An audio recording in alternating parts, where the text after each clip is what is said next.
Assalamualaikum warahmatullahi wabarakatuh.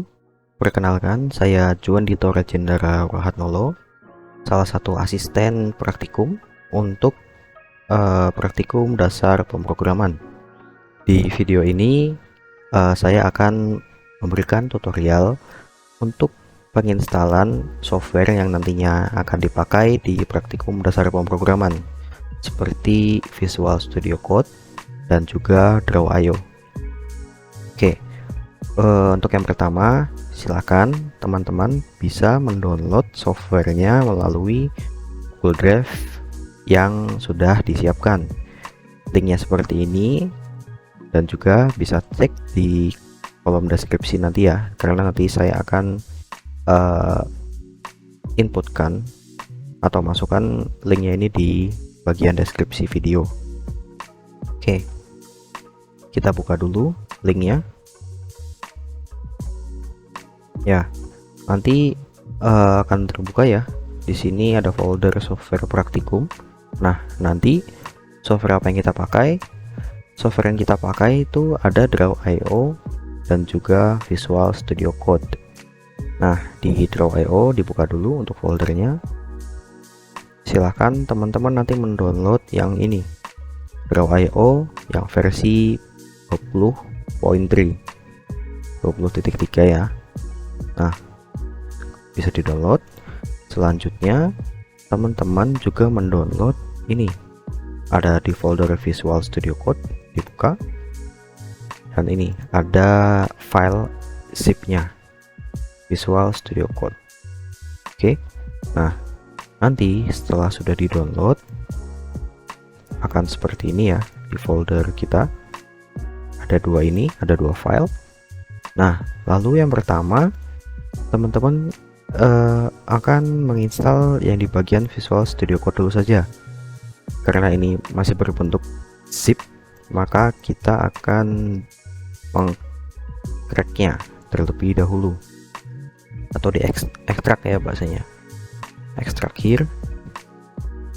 Nah, nanti muncul folder ini ya, software praktikum Daspro, dibuka. Nah, di dalamnya nanti ada dua file, yaitu ada file min.gw get setup untuk sebagai compilernya, dan di sini bawahnya ada VS Code user setup. Ini untuk aplikasi VS Code-nya itu sendiri. Oke, yang pertama kita akan menginstal yang min.gw get setup-nya dulu. Sebelum menginstal, saya ingatkan ke teman-teman praktikan untuk selama penginstalan software i2 ini nanti koneksi internet harus terhubung ya, karena nanti ada beberapa file yang memang harus di-download, dan juga nanti ada extension dan beberapa plugins seperti itu. Oke, jika sudah terhubung internet, kita buka aja min.gw get setup, klik dua kali, lalu klik install, dan di checkbox seperti ini tidak ada yang diubah ya, langsung continue. Nah, karena saya sebelumnya sudah menginstal min.gw-nya itu sendiri, jadi nanti teman-teman saat continue akan langsung berjalan installernya. Kalau ini saya akan pilih reinstall. Nah, nanti seperti ini. Kita tunggu untuk penginstalannya. Ya, oke. Jika sudah 100% ya, berarti sudah selesai atau sukses.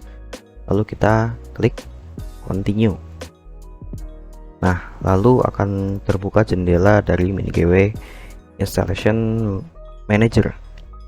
Nah, oke, lalu di sini kita akan menginstal package-nya. Dan kita tidak menginstal semua package-nya ya, karena kita akan berfokus pada bahasa C. Jadi hanya ada dua package yang akan kita install. Yang pertama ada min.gw 32 base, yang ini ya, yang repository versionnya yang terlihat di sini, dan deskripsinya adalah a basic min.gw installation. Kita harus checklist checkboxnya dengan cara klik kanan, lalu mark for installation. Oke, selanjutnya satu lagi yang bagian ini, yang package-nya bernama min.gw 32 gcc objc, yang deskripsinya the GNU Object C Compiler. Kita kita checklist juga dengan klik kanan lalu mark for installation. Oke, setelah dua ini sudah dicek ya, di checklist checkbox ya, lalu kita pilih menu installation di sebelah pojok kiri atas ini dan apply change, lalu apply. Kita tunggu proses instalasinya. Oke, ini sudah terinstall ya. All changes were applied successfully, lalu kita close. Nah, jadi di sini checkboxnya sudah berwarna gelap. Nah, oke, selanjutnya setelah ini kita akan masuk untuk mengedit environment variables. Nah, untuk caranya sendiri, pertama teman-teman bisa membuka folder atau tujuan tadi setup min.gw nya, itu biasanya ada di local disk C dan langsung ada di sini min.gw. Kita buka, lalu kita buka folder bin. Nah, setelah sampai sini kita copy alamat foldernya ya, kita copy. Oke, setelah itu oh ya, di sini saya memakai Windows 11 ya. Jadi untuk edit environmentnya mungkin untuk Windows di bawah Windows 11 agak sedikit berbeda. Untuk Windows 11 sendiri itu pertama kita buka ke settings. Nah, sorry, bukan ke settings tapi ke control panel ya. Ke control panel, lalu ke system and security dan pilih sistem. Akan terbuka seperti ini, lalu pilih advanced system settings. Nah, setelah muncul jendela system properties, kita pilih environment variables. Nah, di sini teman-teman berfokus pada tabel yang system variables di bawah ini. Nah, lalu kita pilih folder variables yang bernama path ini, lalu kita klik edit. Nah, setelah edit environment variable yang sudah terbuka jendelanya, kita klik new. Oke, dan pastekan alamat folder tadi ya, ini ya, min.gw/bin, lalu oke dan oke. Nah, setelah itu kita cek terlebih dahulu apakah sudah terinstall dengan baik untuk compilernya itu sendiri dengan cara melewati command prompt. Kita buka command prompt terlebih dahulu, lalu kita ketikkan gcc stripnya 2 kali, lalu version. Nah, jika sudah muncul seperti ini, itu berarti untuk compiler min.gw nya sudah siap atau sudah terinstall pada PC atau laptop teman-teman sekalian. Itu ya. Nah, selanjutnya kita akan menginstal untuk software Visual Studio Code-nya yang ini.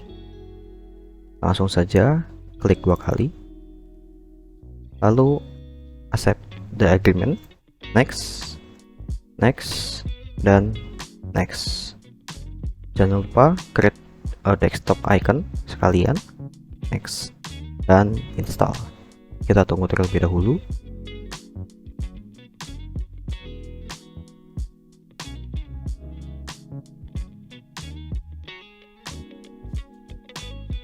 Ya, oke. Setelah selesai, kita jangan langsung launch terlebih dahulu. Jadi checkboxnya ini kita uncheck dan klik finish. Lalu kita klik kanan pada icon desktopnya Visual Studio Code, lalu pilih properties. Setelah pilih properties, kita pilih ke advance, pilihan advance di bawah ini.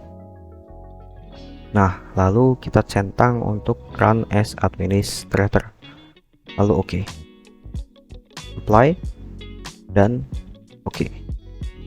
Lalu baru kita buka untuk aplikasi Visual Studio Code-nya.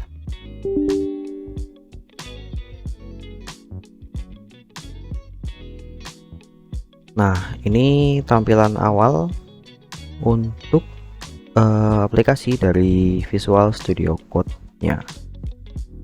Ini sini ada pilihan ya untuk backgroundnya bisa dark, light, atau ini dan ini. Nah, itu bisa dipilih sama teman-teman senyamannya yang mana. Tapi kalau saya biasanya yang dark ini. Lalu kita akan menginstal extensionnya. Extensionnya itu kita install lewat menu yang ada di sini, yang namanya juga extension di sebelah kiri, yang simbolnya gambar kotak ini. Kita klik. Oke, setelah muncul seperti ini listnya di bawah, lalu kita pertama search terlebih dahulu. Yang pertama kita akan menginstal extension yang bernama, ketik saja ya, c/c++.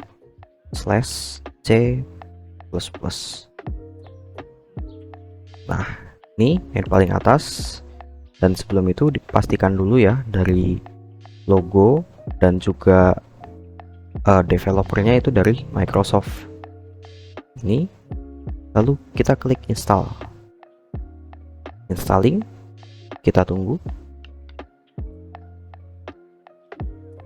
ya. Oke, jika sudah berubah seperti ini ya, berarti extension yang pertama sudah berhasil diinstal.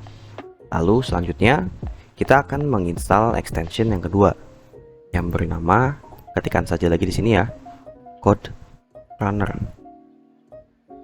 Nah, pilih yang paling atas ini ya, Code Runner dengan ikonnya seperti ini. Publishernya adalah Junhan.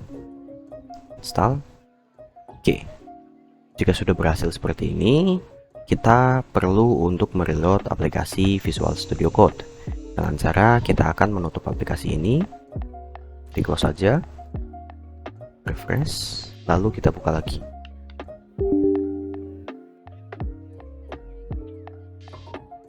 Oke, jadi ini tampilan awal untuk aplikasi dari Visual Studio Code-nya.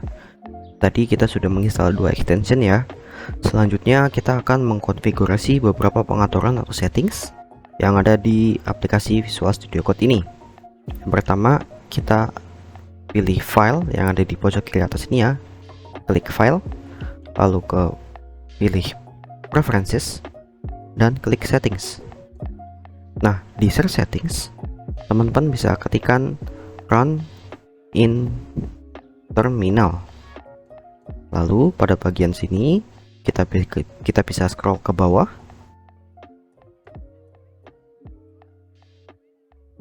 sampai menemukan sebuah checkbox yang bernama Code Runner Run in Terminal. Lalu kita checklist. Nah, selanjutnya kita akan mengaktifkan fitur autosave yang ada di Visual Studio Code ini. Kita pilih file, lalu klik autosave yang di atas preferences ini. Klik, lalu kita cek lagi apakah sudah aktif. Ya, sudah aktif ya, ditandai dengan tanda centang di samping kiri kata autosave. Oke, mungkin itu saja untuk tutorial penginstalan dari aplikasi Visual Studio Code. Saya tutup. Assalamualaikum warahmatullahi wabarakatuh.